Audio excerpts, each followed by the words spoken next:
बुंदेलखंड दृष्टिहीन एवं दिव्यांग कल्याण संस्थान का प्रतिनिधिमंडल पहुंचा संघर्ष सेवा समिति कार्यालय। कई मुद्दों पर हुई चर्चा। बुंदेलखंड दृष्टिहीन एवं दिव्यांग कल्याण संस्थान का प्रतिनिधिमंडल अपनी कुछ समस्याओं को लेकर संघर्ष सेवा समिति कार्यालय पहुंचा, जहां समिति के संस्थापक डॉक्टर संदीप से प्रतिनिधिमंडल की कई विषयों पर व्यापक रूप से चर्चा हुई। प्रतिनिधिमंडल ने जानकारी देते हुए बताया कि वे बुंदेलखंड में दृष्टिहीन एवं दिव्यांग लोगों के लिए धरातल स्तर पर कार्य कर रहे हैं। वर्तमान में हम लोग अगरबत्तियां बनाकर जीवन यापन का प्रयास कर रहे हैं, परंतु 15 वर्षों से दिव्यांगों के रहने की समुचित व्यवस्था नहीं हो पा रही है, जिसके लिए दिव्यांग कल्याण संस्थान ने कई जगह प्रयास किया, लेकिन अभी तक कहीं भी सफलता हाथ नहीं लगी है। डॉक्टर संदीप ने दिव्यांग कल्याण संस्थान के पदाधिकारियों को जल्द से जल्द आवास के लिए समुचित सहायता का आश्वासन दिया है। साथ ही इस विषय पर सांसद एवं विधायकगण से चर्चा करने की बात भी रखी है। कार्यालय पर उपस्थित सभी लोगों को संबोधित करते हुए डॉक्टर संदीप ने कहा कि हमारे देश में लाखों दिव्यांग जन हैं जो अपने साहस, प्रतिभा और परिश्रम से समाज को नई दिशा दे रहे हैं। चाहे खेल का क्षेत्र हो, शिक्षा हो, विज्ञान या फिर कला, दिव्यांगजन अपने अदम्य साहस और संकल्प से सबके लिए प्रेरणा बनते हैं और सरकार ने भी इनके अधिकारों की रक्षा के लिए अनेक योजनाएं चलाई हैं। लेकिन केवल सरकारी योजनाएं ही पर्याप्त नहीं हैं। समाज के हर व्यक्ति को आगे आकर इनके प्रति संवेदनशील होना चाहिए, उन्हें अवसर देना चाहिए और इनके आत्मसम्मान को बनाए रखना चाहिए। इस अवसर पर बुंदेलखंड दृष्टिहीन एवं दिव्यांग कल्याण संस्थान से संरक्षक सर्वेश सक्सेना, अध्यक्ष सीमा श्रीवास्तव, उपाध्यक्ष जितेंद्र कुमार वर्मा, प्रबंधक प्रमोद कुमार, कोषाध्यक्ष पूनम सेन, कनिष्ठ उपाध्यक्ष विनीत अग्रवाल आदि उपस्थित रहे। क्या नाम है आपका? मेरा नाम प्रमोद सेन, बुंदेलखंड दृष्टिहीन एवं दिव्यांग कल्याण संस्थान झांसी। और संघर्ष समिति इसलिए आए हम लोग आज यहाँ पर कि छत और छाया की आवश्यकता है। 2012 से यह संस्था गतिविधिवत रूप से चल रही है। हम लोगों के पास में छत और छाया की जरूरत है। संघर्ष सेवा समिति से क्या चाह रहे हैं?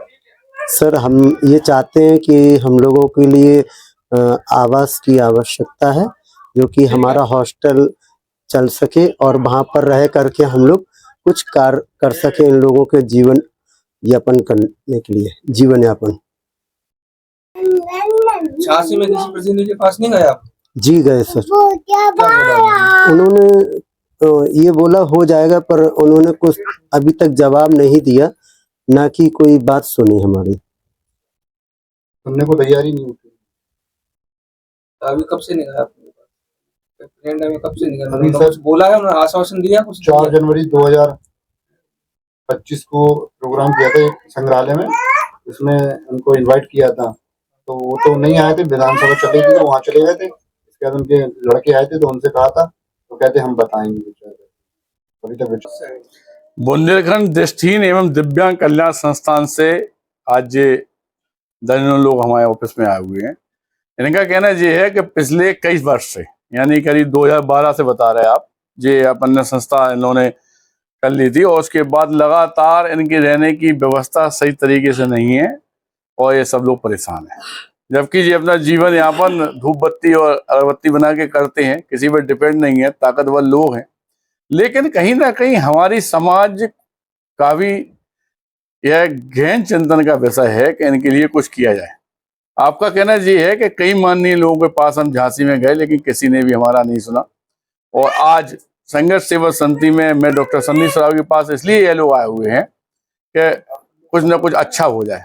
आज गणपति की इस परम वेला पे, आज 14 के दिन, हमने इनसे यह वादा किया है कि जितनी जमीन इन्हें चाहिए उतनी जमीन हमें नहीं देंगे।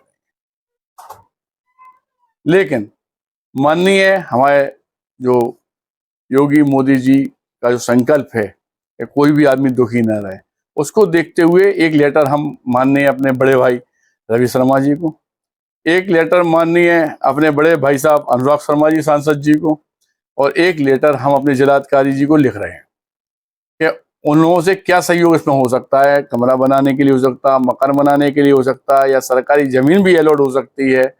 लेकिन कुछ भी करना पड़े, इस 14 पे, इस गणपति पे, इस अच्छे दिन पे यह शपथ हम जरूर लेते हैं कि इनकी जिंदगी में जो दुख है उस दुख को खत्म करने का अथक प्रयास मैं डॉक्टर संदीप सरावी और मेरी संघर्ष सेवा समिति की पूरी टीम करेगी। इस बात का वचन आज हमारे दिव्यांग भाइयों को है, हमारे परिवारों को है। और गणपति के दिन पे चूंकि हम तो हमेशा ही कहते हैं कोई ना कोई अच्छा काम करना चाहिए, तो आज पहला अच्छा काम सुबह की शुरुआत इन लोगों के जो आंसू पहुंचने से हो रही है।